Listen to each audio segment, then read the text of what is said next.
Якутске, Алданском и Хангаласском районах новые случаи коронавируса в регионе. В Хангаласском районе перевернулась лодка с охотниками, мужчин спасли очевидцы. Добытый в Якутии крупный алмаз назвали в честь героя Советского Союза Владимира Лонгинова.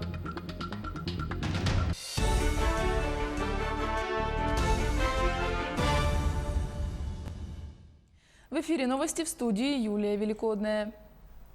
Президент России Владимир Путин поручил правительству до 15 мая разработать меры поддержки социально ориентированных НКО с учетом действующих ограничений в связи с распространением коронавирусной инфекции. Как сообщает пресс-служба Кремля, такой пункт содержится в перечне поручений по итогам встречи главы государства с волонтерами.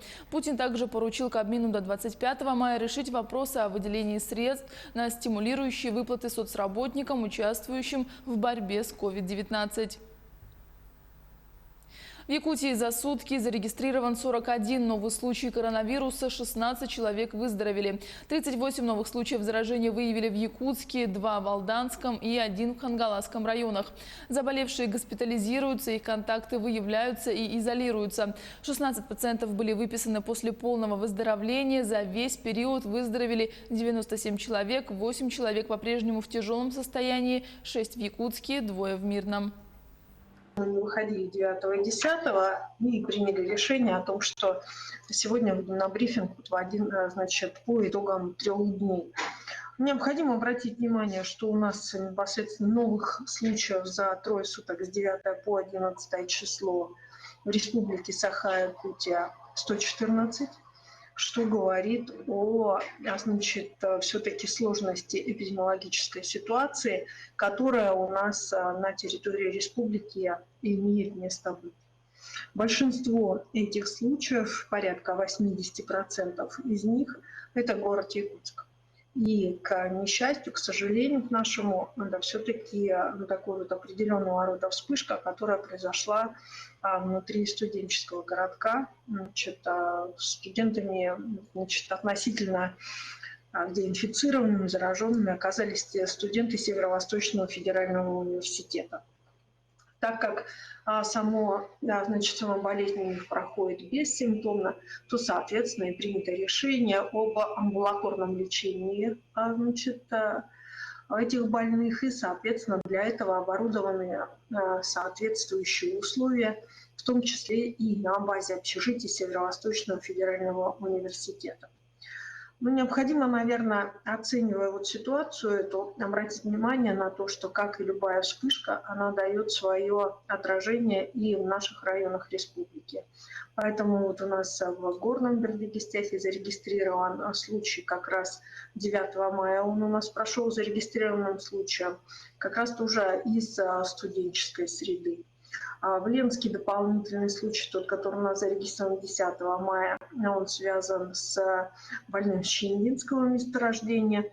И 2 случая, которые зарегистрированы в Алдане, они сами по себе вокруг тех же последствий, которые связаны с большим очагом, который в Алдане имел место быть. Айсан Николаев подписал указ, согласно которому с 12 мая на отдельных территориях будут ослаблены или отменены ограничительные меры. Так, со вторника будет отменен карантин в Алдане и поселке Ленинский, но режимы повышенной готовности и самоизоляции остаются в силе. На территории всей республики, кроме труднодоступных районов, строго обязательно ношение масок и перчаток для персонала, проведение дезинфекции и социальное дистанцирование. В муниципальных образованиях арктической зоны и населенных пунктах, где нет круглогодичного транспортного сообщения, возобновляется деятельность всех организаций и предпринимателей. При этом для домов культуры, культурно-досуговых организаций, кинотеатров, кинозалов, спортивно-досуговых организаций и иных развлекательных досуговых заведений, банкетных залов необходимо соблюдать условия участия в данных мероприятиях не более 50 человек. Что касается муниципальных образований, где действуют дополнительные ограничительные меры, это город Якутск, поселок Жатай, Алданский, Ленский, Мирнинский, Нернгринские районы, поселок Нижний Бестях, Медино-Хангаласского района, поселок Тикси-Булунского района и город Покровск Хангаласского района. С 12 мая в торговых центрах и комплексах, кроме продуктовых магазинов, салонов сотовой связи и аптек, смогут работать ателье, химчистки и иные организации бесконтактного оказания бытовых услуг. На территориях иных муниципальных образований с 12 мая будет возобновлена деятельность торговых центров и торговых комплексов, ярмарок и рынков и предприятий, находящихся в этих объектах торговли. Также в этих районах смогут работать парикмахерские, салоны красоты и косметические центры только при условии предоставления услуг по предварительной записи и соблюдению временного интервала для проведения дезинфекции. СПА-центры и массажные кабинеты могут работать исключительно при наличии медицинской лицензии.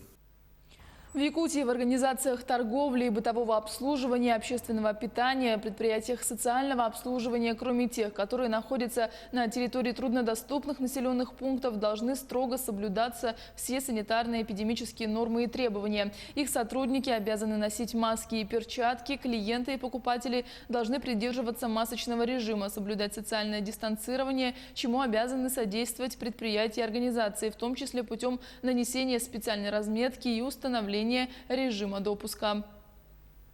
В селе Булгунихтат Хангаласского улуса перевернулась лодка с охотниками. 4 мужчин, прибывших из Якутска, направлялись на лодке на один из островных участков. По неизвестным причинам лодка перевернулась, люди оказались в воде. По счастливой случайности среди очевидцев происшествия оказался сотрудник МЧС. Всех 4 вытащили на берег и оказали первую помощь. Один из мужчин 79-го года рождения дольше всех пробыл в ледяной воде. Пострадавшего доставили на берег в 19:15. Со слов сопровождающих, в лодке их было 4. Лодка перевернулась. Мужчина 79-го года рождения долго, минут 15-20, пробыл под водой. Первичные реанимационные мероприятия были проведены очевидцами происшествия. В 19:50 в крайне тяжелом состоянии, без сознания, доставлен в Булгунихтатскую больницу. Оттуда транспортирован в реанимационное отделение Хангаласской ЦРБ. И, несмотря на всю проводимую интенсивную терапию, в 2 часа ночи он скончался. В районе Якутска и близлежащих районов на затопляемых территориях находится большое количество охотников с автотранспортом. В результате подъема воды может отрезать от большой земли. Спасатели реагируют только на угрозу жизни. Это распространяется на людей, попавших в беду. Технику оставляют на месте. В срочном порядке следует выехать с островов и затопляемых территорий. Каждый час полета вертолета обходится в 300 тысяч рублей. В Якутске в связи с паводком введен режим повышенной готовности. Управление гражданской обороны, защиты населения и территория чрезвычайных ситуаций ведет наблюдение за обстановкой. В селе Табага пункты временного размещения населения приведены в готовность. В микрорайоне Кангаласы пункты временного размещения расположен в здании Кангаласской СОЖ. В промышленном округе организован эвакуационный пункт. В промышленном техникуме его вместимость 200 человек. Организован подвоз воды и предоставление питания. По данным ЕДД Статинского улуса, в 6 часов 30 минут в селе Чимнаи уровень воды достиг 1219 сантиметров при критической 1155. Затоплена дорога в центр улуса. Для проведения авиаразведки оперативная группа под руководством первого заместителя председателя Госкомобеспечения республики и команда взрывников вылетела по маршруту Якутск-Алдан, устье реки Амга. Для работы привлечен Ми-8 МЧС России. По состоянию на 16 часов у населенного пункта Чимнай-Татинского улуса фактически уровень воды на реке Амга составляет 10 метров 59 сантиметров при критическом уровне 11 метров 55 сантиметров. Максимальный пик подъема уровня воды было 12 часов и составляло 12 метров 29 сантиметров. Уровень воды поднимался из-за того, что ниже 7 километров от населенного пункта было заторы льда. И в данное время проводятся подрывные работы в целях разрушения ледового затора. В настоящее время затопленных домов в населенном пункте Чимнай нету.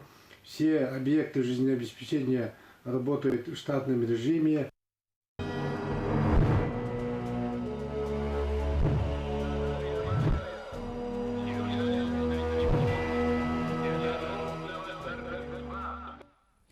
Добытый в Якутии крупный алмаз назвали в честь героя Советского Союза Владимира Лонгинова. Его вес составляет 95 каратов. Камень добыт на месторождении трубки «Юбилейная» в Мирнинском районе в марте 2019 года.